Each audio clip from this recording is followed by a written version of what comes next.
Well, hello, everybody, and welcome to Bayou Bets for a Thursday. Getting ready for the weekend. It's August the 10th, 2023. It's August the 10th. Some little 12-year-old girl, some named Derry, is happy somewhere because it's her birthday. Ella Derry.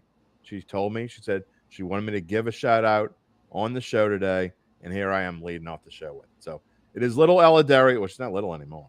It's Ella Derry's birthday, and there you go. I'm using this show for personal reasons. Spence, what's up? Oh, happy birthday, Ella, first off. And ready for a good show, man. It's football season now is right around the corner. Preseason this week. Regular season a month away. It is here, y'all. Get hype. Get ready. Let's go. We're doing all our previews. We continue to do them. But here today, what are going to be our topics? Well, they're pretty simple.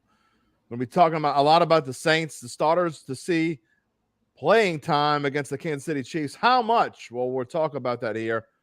My big question, it's not necessarily a rant, but I guess it's becoming a rant because I keep bringing it up, and it's making me wonder, why are we all so quiet on Andrus, Peat, and now Demario Davis? I mean, people are making it out like it's not a big deal, but they keep being quiet about it. I'm going to make it a big deal. I want someone to ask the question, how hurt is Andrus, Peat? Someone, I challenge, I dare anyone out there, ask the question. How hurt is Andrus, Peat? NFL preseason for real begins with 2 games Thursday night. We don't count the Hall of Fame game. Aaron Rodgers was on the sidelines, as was Deshaun Watson, dressed in street clothes. That doesn't count.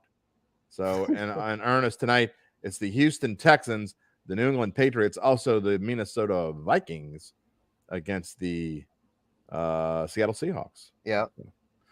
Mr. Horace is here. He's ready for some Saints news. So, before we get into the Saints news of the day, we will remind you and ask you, beg you, plead with you, no matter where you're watching, please subscribe to the Bayou Bets YouTube channel. Zoe Collinsworth makes some great shorts every day, and apparently people didn't like my rant about, asking if the NFL no longer hates the Saints. I mean, it was a simple question. I knew people wouldn't like it. I told you, Spence. But anyway. Yeah, I mean, even I had to admit, because I was kind of siding with the people, but after the Kamara news, I was like, okay, yeah, I mean, that squashes it. 3 games, that was a slap on the wrist. I agree. But people say, Derry, you're an idiot. It is what it is. All right, let's move on. Let's talk about the Saints in preseason week number 1 on Sunday at noon in the Superdome. How long should the starters play? Well, they're going to get some time, according to Dennis Allen, especially Derek Carr and company. I'm sure we'll see. Well, I would imagine we'll see Alvin Kamara, some extent Jamal Williams, who apparently is having a great camp. What's your opinion on this, Spencer? How long should the regulars play? I'm cool with a drive, maybe 2 if the first drive doesn't go that well, but any more than that, I'm not okay with, because I feel like you just don't want to continue to have injuries pile up, especially with your starters. So they got to play a little bit. I get it. It's a new system with Derek Carr, but don't want to chance it too much. I don't want them to, even if the first 2 drives go bad, at that point, well, just cut your losses. And the second game is where you're going to have to play more. There you'll play at least 3 or 4 drives, but the first game, don't push it. I think the last few years, I remember there were plenty of preseasons when Drew Brees didn't play at all. Or if he did, he might have had a token couple snaps. It used to be with preseason. Now, I'm so old. This is how old I am. That when I was a kid, and I'm talking until I was probably about, I think until I was 8 or 9 years old, they would play 6 preseason games and 14 regular season games. That's how old I am. I changed, I think, in 1976, 77, somewhere around there. They changed it to 4 preseason games and 16 regular season games. It was that way till a few years ago. And I'm fine with really getting rid of preseason and trying to figure out a way to do it elsewise. But that being said, I do think that they should play at least a quarter or so. I'm not saying that we should see a ton of them, but there are so many changes on this offense. Michael Thomas hasn't played with Derek Carr. Foster Moreau's in a new system. Alvin Kamara is going to get suspended. He needs to get as much work as possible, in my opinion. He's going to miss the first 3 games of the year, as we all know. So I don't know what to think of this offensive line at the moment. And yes, you want to avoid injuries, but I think the risk of injury is less than how important it is for them to get some cohesive time together. and start to figure some things out. Again, I'm not saying they should play a whole half or more than that, but it used to be, Spence, that starters would play a little bit in week 1, they play a little bit more in week 2. Week 3 would be of the preseason would be almost like a semi-regular season game where they'd play into the third quarter, and then week 4, none of the starters would start. But I know it's different now, and I know that the teams are scared of doing that. But I really think this team in particular, they need to get some playing time together. Yeah, which they'll definitely get some this week, and then definitely week 2 they'll probably play at least the first quarter, maybe a little bit into the second. And I noticed that last year at the Chiefs, the Saints played the Chiefs this week. Last year in the first week of the preseason, Andy Reid played Patrick Mahomes, and everyone was like, "What is he doing?" He says Mahomes out there. Worked out okay. And yeah, it worked out okay. Won the Super Bowl, and I think a lot of that had to do with they didn't have Tyreek Hill, so he wanted him to get acclimated with the new receivers, which is, I know we'll get to that in a minute, but I think the reason the Saints are favored in week 1 of the preseason is that I don't think this year Andy Reid will be as worried about it because, Mahomes showed he could do just fine without Tyreek. Yeah, and they also, Isaiah Pacheco is a little banged up. You're not going to see him play. Travis Kelce's almost 34 years old. There's no reason to play him. So even if Mahomes does get in there for one series, it's not going to be very long. I agree, and that is why the Saints are favored at home. But again, look, I've said this also, if anyone has paid any attention, I just don't. There's no reason to bet on preseason lines. I think totals are a different story. We can kind of follow trends, and we'll talk about that in a minute, and watch how trends go in the preseason. If you want to bet a total and just to bet a little bit on it for fun, I think that's okay. But betting lines in the preseason, you might need to call the number like a guy that we're going to talk about in a couple segments from now. He should have called the number long before he got in trouble. But talking about Phil Mickelson, that's coming up later in the show and what he did. If you missed it, you definitely want to stick around and for that's going to be some fun. Before we move on to topics, again, I want to jump. Look, tomorrow on Datitude, we're going to have Zach Ewing on the show. Okay, our old pal Zach Ewing is going to be on Datitude. And I'm going to ask him, and I want him to give me an answer why we're not. He's the Saints editor now. So he can give me an answer of why, not just our writers. I'm talking about everyone in the New Orleans media who's, by the way, all gung-ho about these Saints. They're pumping these Saints up like they pumped them up last year before the 7-10 season. Look, I'm on the fence right now. I don't know which way I'm going with the over-under. I'm trying to be as positive as possible, but when you have injuries to big-name players and you don't tell me what's going on with them, Andrus, Peat, Demario Davis today. Who else missed practice? Traquan Smith. Well, we know Rashid Shaheed's going to miss a little time. Tyrann Mathieu. Honey Badger? Wow, I didn't know that. Jordan missed practice too with no explanation. I'm not that worried about Cam Jordan. Off. Yeah, I guess so. Probably same with Honey Badger. The others to miss practice, Lucas Krull, Jesse James. But again, the two that really bother me more than anything, we knew Traquan Smith, Rashid Shaheed are going to miss a little time. They've been upfront about that. But I haven't heard a word about Andrus Peat still. Oh, he'll be fine. He'll be fine doesn't cut it. They said he'll be fine, and that was like 11 days ago. That's when he got hurt. It's been 11 days, and there's been no mention of his injury since then, except every day him missing practice. And I see Demario Davis with a calf injury. What the hell's going on? We're going to ask Zach Ewing tomorrow morning on Datitude. There you go. Yeah, we need to get to the bottom of this because this day-to-day stuff is just seems to be the same story every year. So hopefully can try to get to the bottom of it. It's gonna be. It's just. I think that's just the Saints' MO though. They are not discreet. But why doesn't the press them on it? In my back when I was out there, which good Lord. Again, we're talking about a while ago now. But these are questions. If you had a starter that wasn't in practice and they said for a week that he was okay, they come out on a Monday and say, oh, he'll be fine. If he's not back out at practice by like Thursday or Friday, you're like asking more about him and telling the fans what the hell's going on. And here we are on Thursday when this happened a week ago Monday, and we still haven't heard anything about Andrus Peat. I want to know. Yeah, or is it? Do they even know?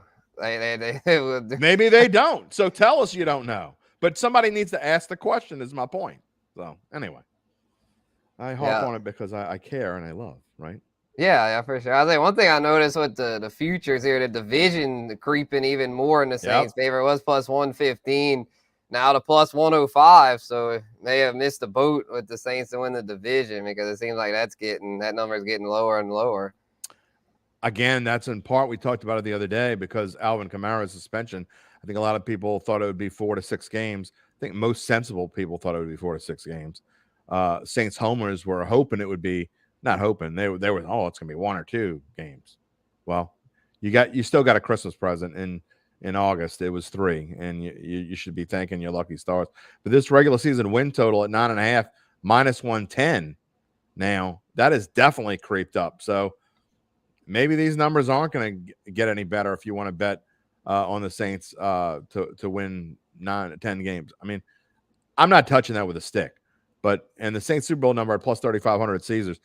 You need to shop around. Again, Caesars Sportsbook is the official odds partner of bet.nola.com, but you can find a plus 4,000 lots of places, and you can find a 9 in plenty of places as well. So don't just settle for what you see at first. Hello, Jerry. We knew you would be around. So don't settle. Talking about betting tonight, we talked about it. Texans at Patriots, Spencer, and then the Vikings are at the Seahawks.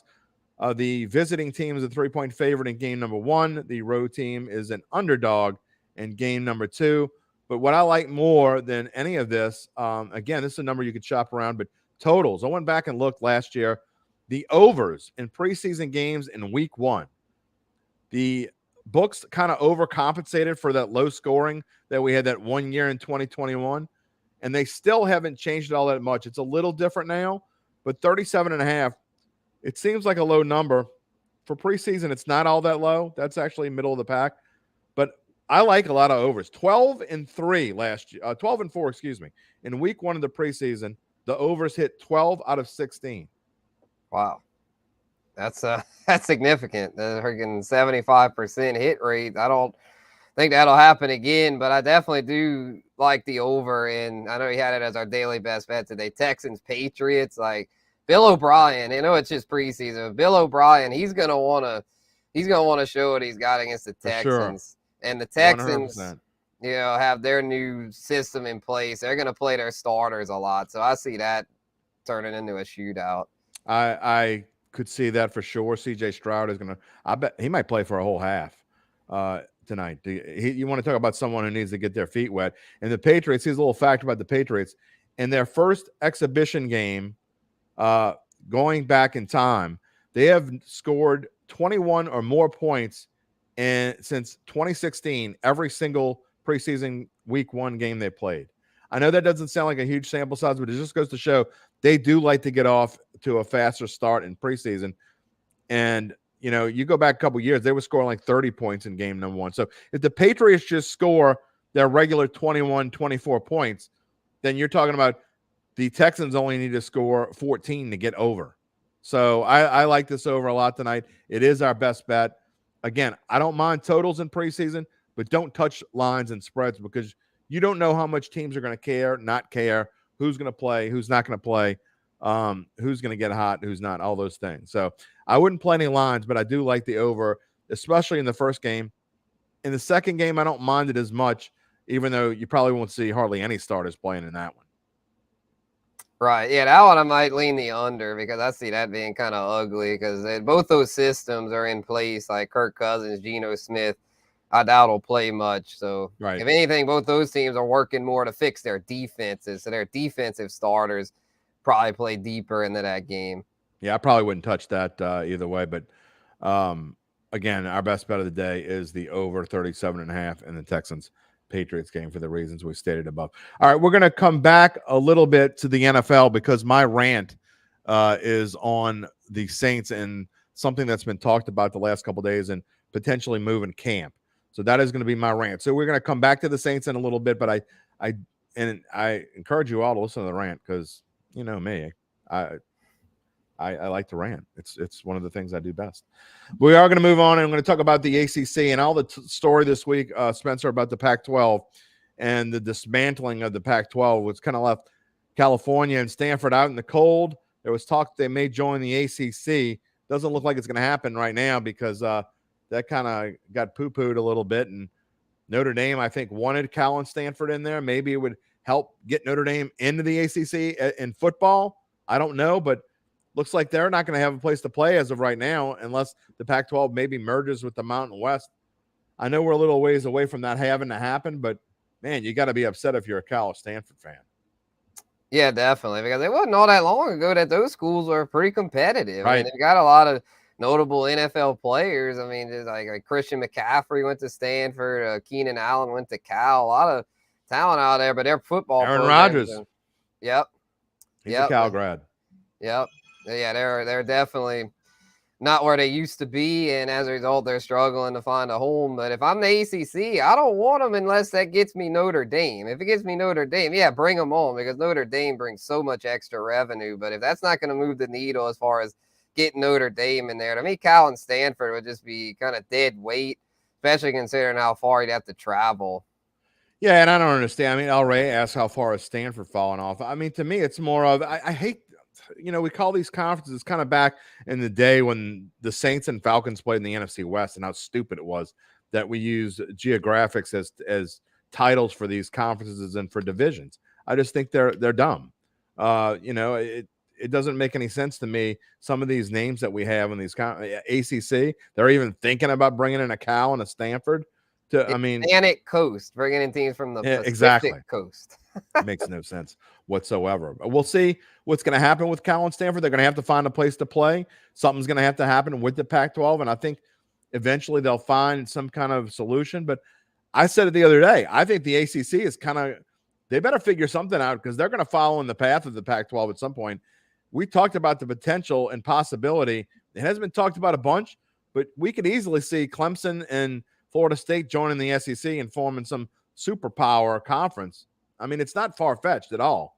And if that happens, then the ACC is in big-time trouble. So I see trouble for this conference down the road, potentially going the road of, remember when the Big East had to go and do their own thing because they started losing teams because all they were known for was basketball. Mm-hmm. Yeah, these Pac-12 teams, like I think Cal and Stanford are still pretty good in baseball. Stanford definitely is. Stanford still has an elite baseball program, or maybe they could go merge in baseball with the schools like Cal State Fullerton and Pacific, like Irvine. And the thing is, they call it like the West Coast Conference, or no, not the West. I forgot what that conference is called, but it's like a Pepperdines in it. It's one of those ones that's like pretty much a baseball conference. Already said South Carolina and Florida would die before they'd have Clemson and Florida State. Well, I mean, Texas A&M and Texas are going to be in the same conference. Ole Miss and Mississippi State are in the same conference. They can make it happen. I mean, it can happen. Yeah, they'll make it happen with money. I mean, it's all about money. Exactly. They might even get Notre Dame in on that. Never know.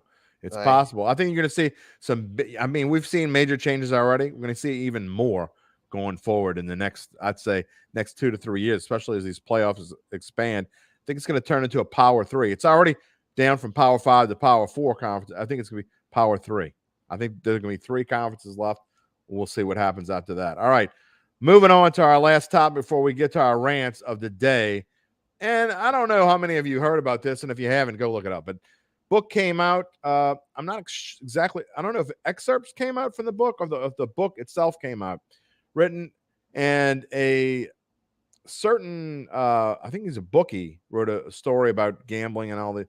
Phil Mickelson allegedly bet over $1 billion, that's billion with a B, $1 billion over the course of about a decade. And then we already knew that Phil Mickelson had some issues when it came to gambling. We tell everyone gambling is supposed to be for fun. Our shows are fun. Our suggestions are fun. I bet for fun. I don't try to make a living out of betting. I mean, don't get me wrong. It's great when I hit a big one every now and then. We'd all like to be Zach Ewing and win $100,000 off of a $20, fantasy knockout pick. Pool. Yeah, knockout pool pick. But I mean, let's be realistic. This is really for entertainment purposes. That's to me what gambling is supposed to be about, unless you're these big wigs with big dollars. The sharps. Exactly. And I'm not a sharp. And, frankly, I don't know a whole bunch of them. Uncle Big Nick is the closest thing I know to somebody making real money off of gambling. But that being said, Phil Mickelson Allegations, $1 billion that he bet over the course of a decade. He supposedly lost $100 million. Spencer betting $1 billion.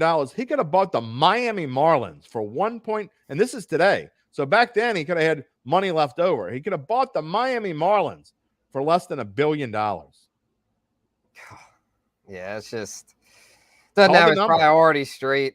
I mean, if he was smart, I mean, like Tiger, I mean, it's just I know he had his share of troubles, but I feel like now he's cleaned up his act and is, on their back on the right track. Where Phil, ever since the live golf thing, it's just been in a downward spiral. I don't know, even before that, he had his share of issues, but then ever since the live golf, it's just been one bad headline after another. So this is just not a surprise to me. This is just a par for the course for Phil. He's just gotten in a lot of shady situations, and this dates back 30 years. So not a surprise here. Not a surprise. I mean, and hopefully he can get out of debt and stop gambling, because it's obviously not a healthy habit, but he just, I don't know. I feel like it's one of those things. If he hadn't learned by now, probably never will, but I guess it's. Zoe sends out, says here from ESPN in June of 2022, he told Sports Illustrated that his gambling became, quote, reckless,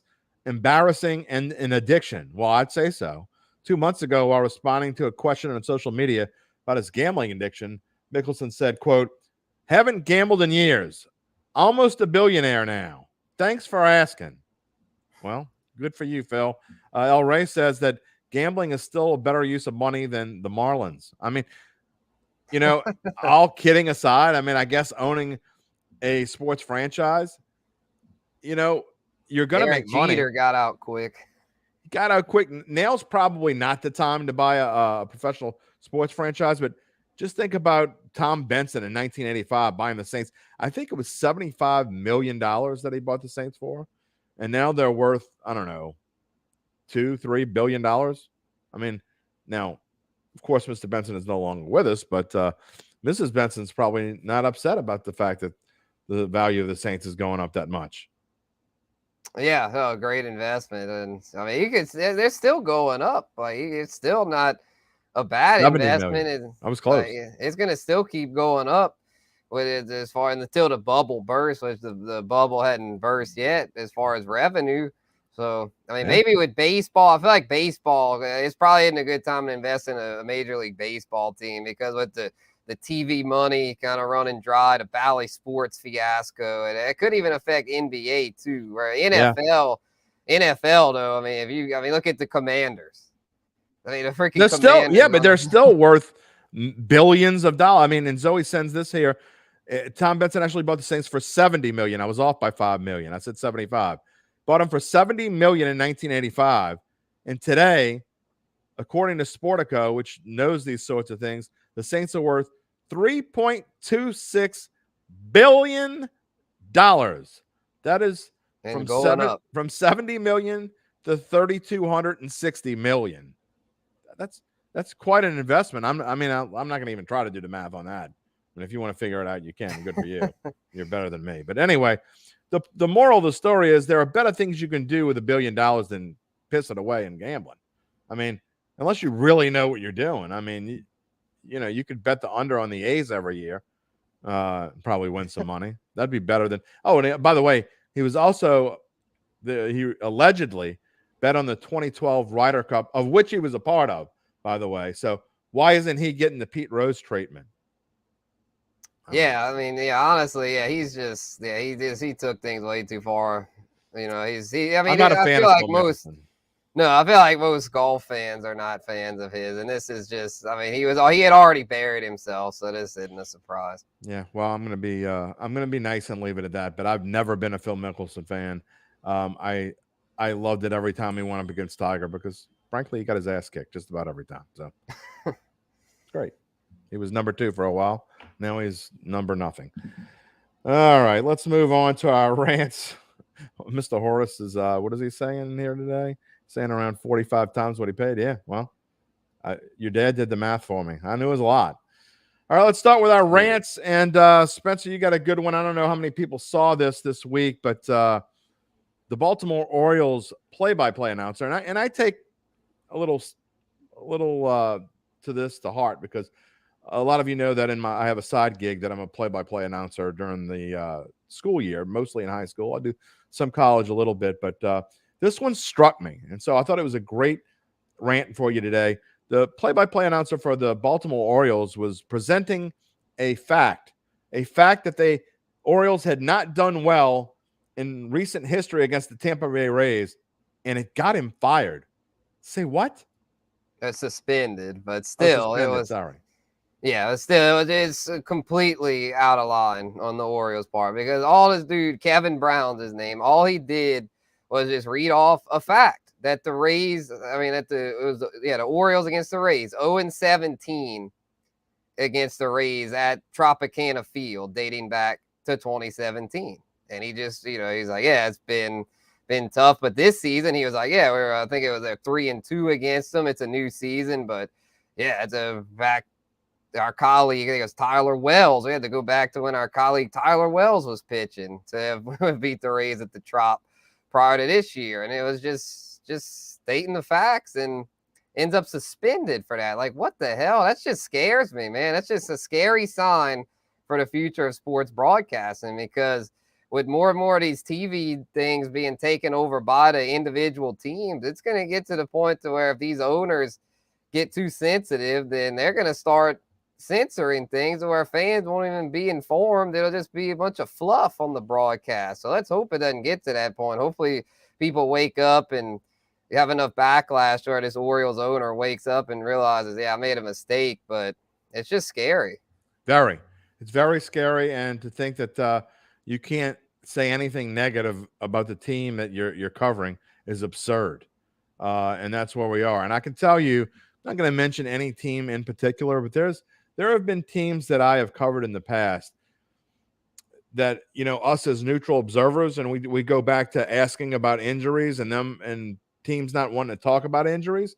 If you ask a certain question too much and they don't like it, you can get, I think blackballed is probably too strong of a word, but you can get shoved aside, I guess might be the right way to say it. So I know that reporters, and again, we all know, this isn't anything that people don't know, but there are some times when you have to be careful about what you ask. I mean, El Rey, the East German Sports Broadcasting Network. I mean, sometimes I feel like that's where we are, and you shouldn't have to be careful about what you ask or say when you're broadcasting a game or asking questions of a team or whatever. I mean, it's a fact anyway. The Orioles have sucked against a lot of teams lately. And the fact that he brought it up that they haven't been good against the Rays is just absurd. So, anyway, I'm with you, Spence. My rant today is an interesting one. Jeff Duncan had a story, or actually a column out earlier this week. I guess column/story about the Saints potentially moving training camp out of Louisiana. And the way that it's written, it sounds like it's basically going to happen at least for next year. Now, what the future of training camp on Saints Drive or an airline drive, I should say, wherever they're going to train, I don't think we know the answer to that long term. But there's a good chance that they won't be training on airline drive next year because of some workings with the cafeteria. I think expansion of a cafeteria that they have planned. It is going to take down the facility for an extended amount of time, which is going to force them to train elsewhere. That's fine and dandy, but I am so sick of this world that we live in, and we're worried about this and we're worried about that. And, I can't wait to talk to this about Zach tomorrow, because he's going to I am 100% certain he's going to disagree with me on this. But you talk about whether camp it should be in Louisiana or elsewhere where it's cooler. But you think about the time when they went to Greenbrier, a decade or so ago under Sean Payton? Yeah, well, they didn't do too well back then. They had 3 seasons in Greenbrier and went 7-9 all 3 seasons. So that changed in a hurry. They've also practiced elsewhere outside of Louisiana. And except for the Super Bowl year of 2009 when they practiced in Oxnard, California, obviously that one worked out well. But for the most part, they don't work out well. And I have stats to prove it. Outside of Louisiana, training camp outside of Louisiana, since 2006, they've done it 7 times. And 2006 is basically the modern era Saints when Sean Payton came here. 59-53 in the regular season is a .532 winning percentage with 2 playoff appearances. training camps in Louisiana, and this includes last year when they were 7-10. Since 2006, they are 94-55, 631 winning percentage with 7 playoff appearances, including 2 trips to the NFC Championship game. I think that's pretty much says it all. That, look, this isn't a normal summer.